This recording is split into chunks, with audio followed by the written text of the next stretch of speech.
تمہارے پاس فیصلہ کرنے کے لیے صرف 4 دن باقی رہ گئے ہیں۔ آج سے 4 دن بعد ٹھیک اسی وقت 1 سیکنڈ کے لیے تمہاری طبیعت خراب ہوگی۔ یہ سگنل ہوگا کہ اگلے سیکنڈ میں دھماکہ ہونے والا ہے۔ پھر تمہارے جسم کے اندر دھماکہ خیز ماد پھٹ جائے گا۔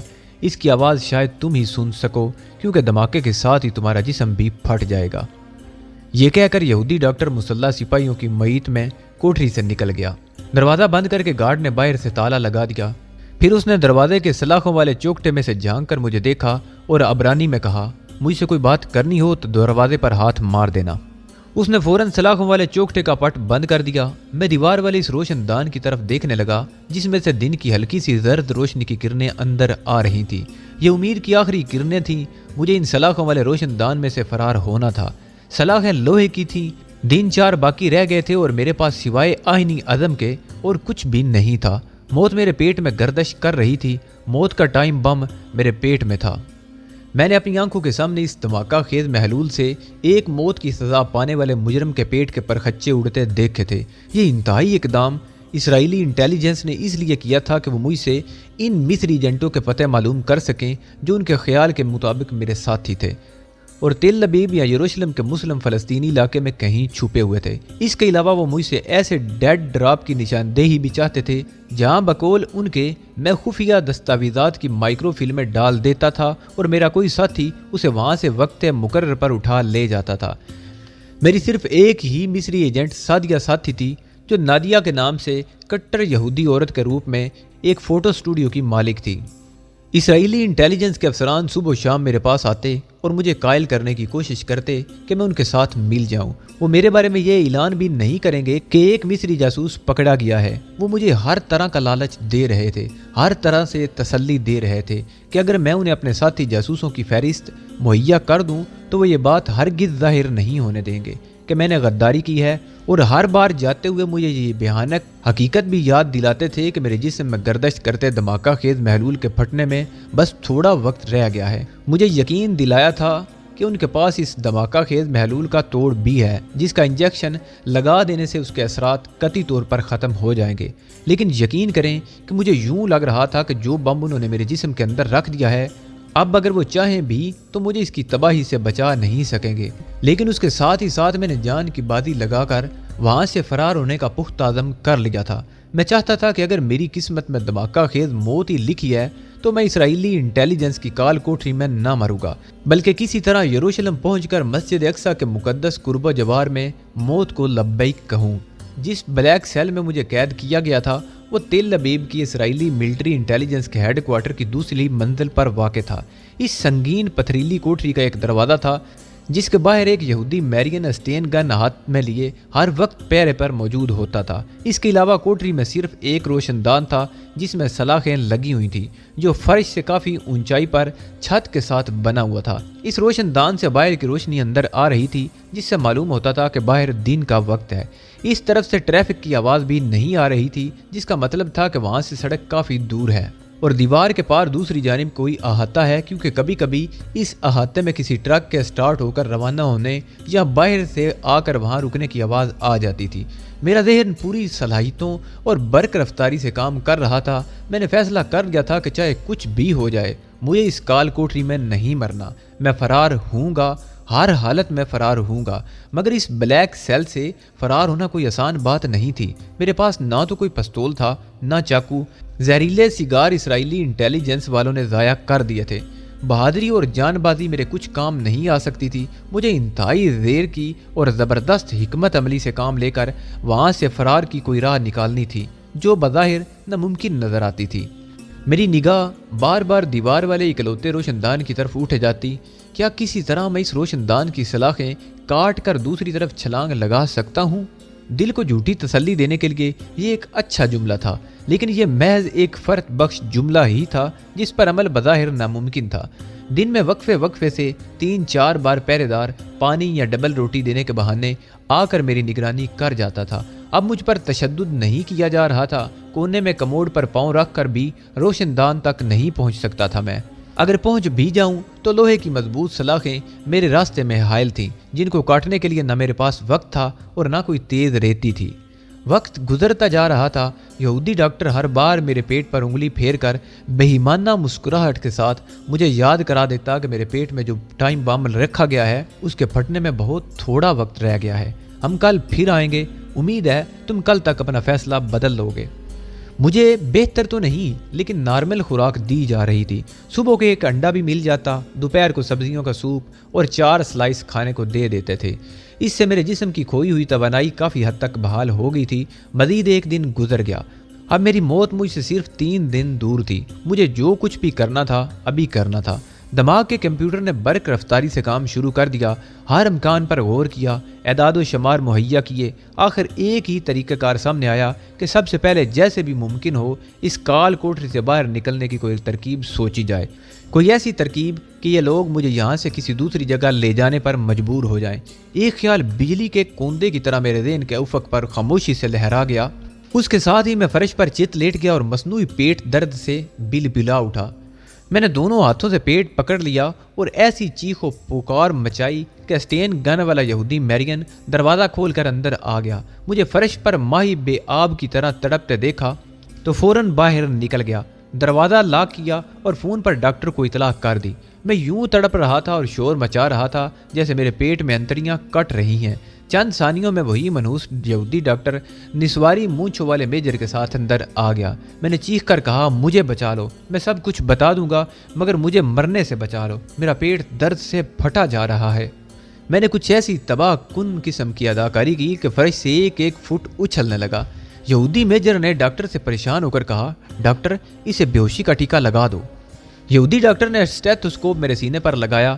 میں نے جذباتی اعتبار سے اپنے خون کا دباؤ بڑھا لیا تھا اور مصنوعی خوف طاری کر کے دل کی دھڑکنیں بھی تیز کر لی تھی۔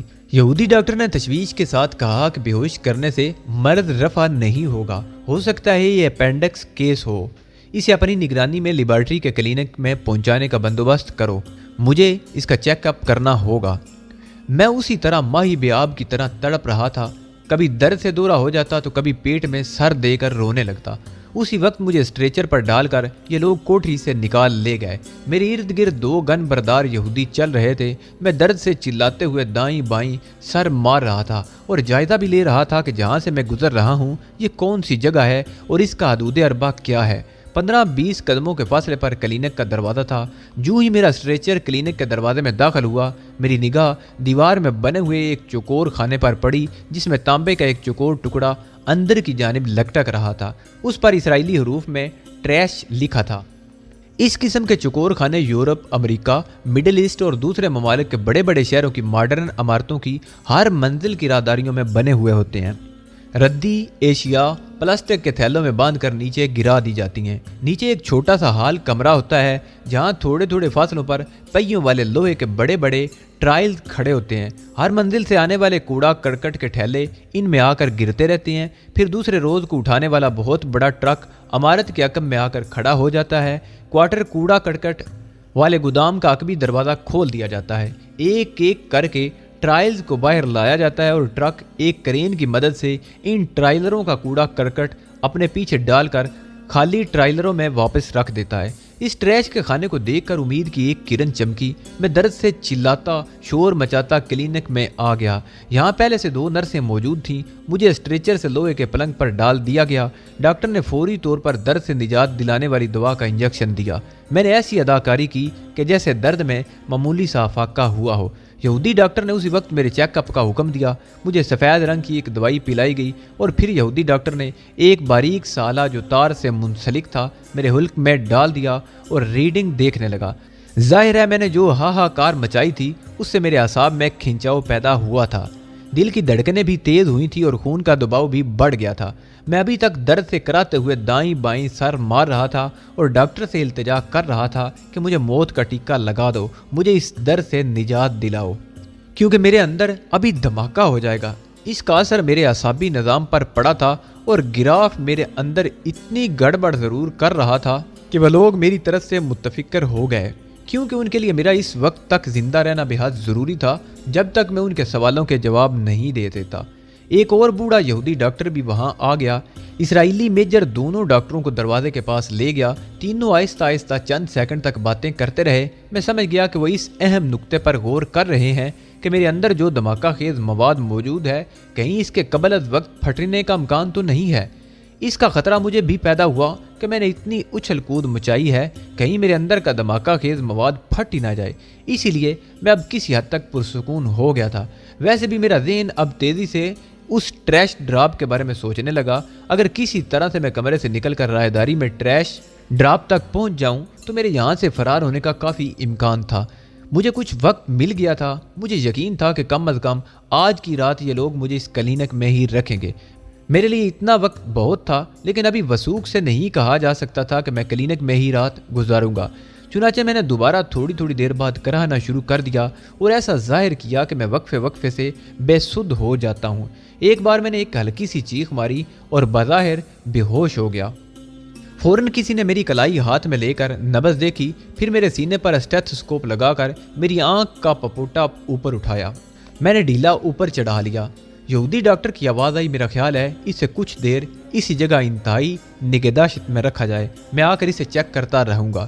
اب اسرائیلی میجر کی آواز آئی، میں گارڈ تعینات کر رہا ہوں ڈاکٹر، مگر اس کی ذمہ داری تمہاری ہے۔ اب میں نے باس کو اطلاع کر دی ہے۔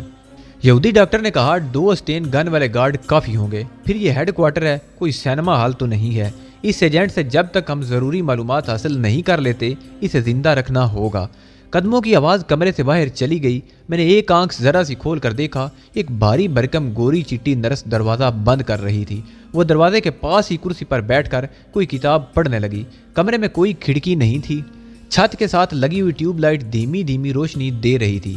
سامنے والی دیوار پر ایک چارٹ لگا تھا جس میں ناک، کان اور گلا دکھایا گیا تھا۔ شیشے کی چھوٹی الماری میں مختلف دوائیوں کی شیشیاں اور دوسری چیزیں پڑی تھی۔ یہاں کوئی کلاک نہیں تھا، اس لیے کچھ اندازہ نہیں تھا کہ وقت کیا ہے۔ میں نے غور کرنا شروع کر دیا کہ یہاں سے باہر کیسے نکل سکتا ہوں۔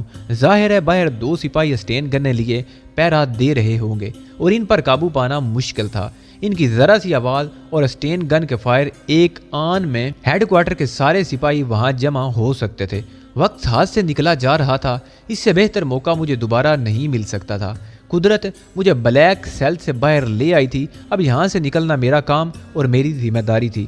اگر میں ایسا نہیں کر سکتا تو پھر ایک المناک اور عبرتناک موت میرا مقدر تھی۔ یہاں میرا کمانڈو ایکشن ہی میری مدد کر سکتا تھا۔ اگرچہ کمانڈو ایکشن کی کامیابی کے صرف 10% ہی چانسز تھے، تاہم مجھے اس 10% امکان کو 100% میں تبدیل کرنا تھا۔ اس کے لیے موت کے منہ میں چھلانگ لگانے کی ضرورت تھی، انجام سے بے خبر ہو کر ایکشن کے سمندر میں کود پڑنے کی ضرورت تھی۔ چنانچہ میں نے ایسا ہی کیا۔ جب مجھے کلینک کے لوہے کے پلنگ پر پڑے کوئی پون گھنٹہ گزر گیا تو میں نے آہستہ سے کراہتے ہوئے آنکھیں کھول دی اور عبرانی زبان میں پانی مانگا۔ میں نے کانی آنکھ سے دیکھا، موٹی نرس کتاب ایک طرف رکھ کر اٹھی، شیشے کے ٹمبلر میں سے اس نے کاغذ کے گلاس میں پانی ڈالا اور میری طرف بڑھی۔ میرے پٹھے پھڑکنے لگے، رگوں میں بجلیاں سی کوند گئیں۔ میں یہ برداشت ہی نہیں کر سکتا تھا کہ اس موٹی نرس کے حلق سے ذرا بھی آواز نکلے۔ میں نے اچھل کر اس کی گردن کے گرد اپنے فولادی پنجے کا شکنجا کس دیا۔ کمبخت یہودن کی گردن میرے اندازے سے زیادہ موٹی تھی، مگر وہ نرم بھی تھی، جس کی وجہ سے میری انگلیاں بہت جلد اس کے نرم گوشت میں اندر تک دھنس گئی۔ نرس چکرا کر میرے بستر پر گری۔ میں نے گردن کو 1 سیکنڈ کے 1000ویں حصے کے لیے بھی نہ چھوڑا۔ میرا کمانڈو شکنجا اس کی موت کو قریب سے قریب تر لا رہا تھا۔ اس کا منہ کھلا تھا، آنکھیں پھٹی ہوئی تھی اور ڈھیلے سفید پڑ رہے تھے۔ اسے بے ہوش کر کے چھوڑنے کا خطرہ میں کسی حالت میں بھی مول نہیں لے سکتا تھا، کیونکہ وہ ہوش میں بھی آ سکتی تھی۔ جب اس کے دل کی دھڑکن بند ہو گئی تو میں نے اسے اپنے بستر پر لٹایا اور سفید چادر اوپر ڈال کر منہ سر ڈھانپ دیا اور تیزی سے بند دروازے کی ایک طرف لگ کر کھڑا ہو گیا۔ میں نے پٹ کے ساتھ کان لگا دیے۔ باہر سے کوئی آواز نہیں آ رہی تھی، لیکن میں جانتا تھا کہ باہر 2 یہودی سپاہی اسٹین گن لیے پہرے پر کھڑے ہیں۔ میں پہلے ان میں سے ایک کو اندر بلانا چاہتا تھا۔ دونوں کا بیک وقت آنا میرے لیے مشکلات پیدا کر سکتا تھا، لیکن میں اس چیلنج کے لیے بھی بالکل تیار تھا۔ میں نے واقعی سر دھڑ کی بازی لگا دی تھی۔ میں نے میز پر سے نرس کی کتاب اٹھائی اور آہستہ سے شیشے کی الماری کی طرف اچھال دی۔ کتاب شیشے کی الماری سے ٹکرا کر فرش پر گری تو آواز پیدا ہوئی۔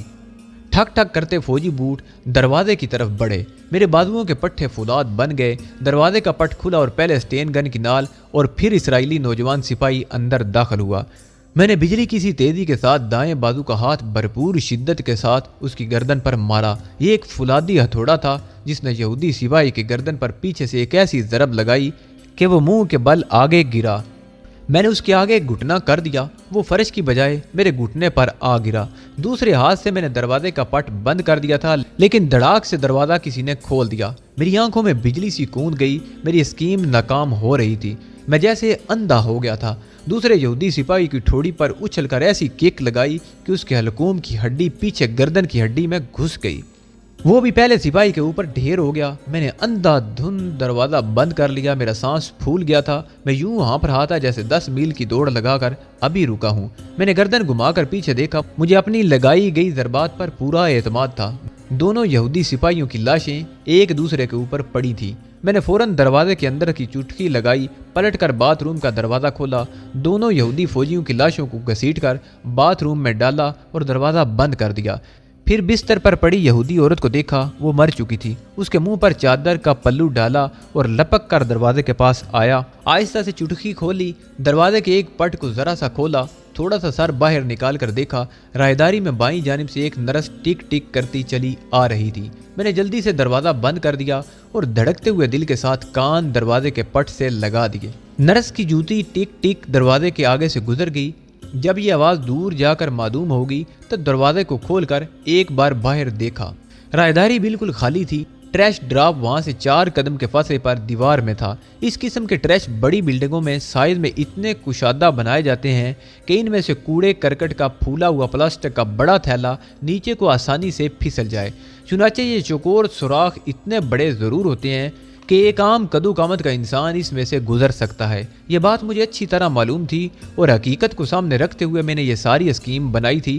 اگر میں دونوں یہودی فوجیوں میں سے کسی ایک کی وردی پہن کر وہاں سے فرار ہونے کی کوشش کرتا تو وہ کوئی اسپتال نہیں تھا، اسرائیلی انٹیلیجنس کا ہیڈ کوارٹر تھا اور وہاں کسی بھی مقام پر میں پکڑا جا سکتا تھا۔ قدم قدم پر چیکنگ اور سیکورٹی کارڈ دکھانے کا امکان تھا، اس لیے میں نے اس خیال کو ترک کر دیا۔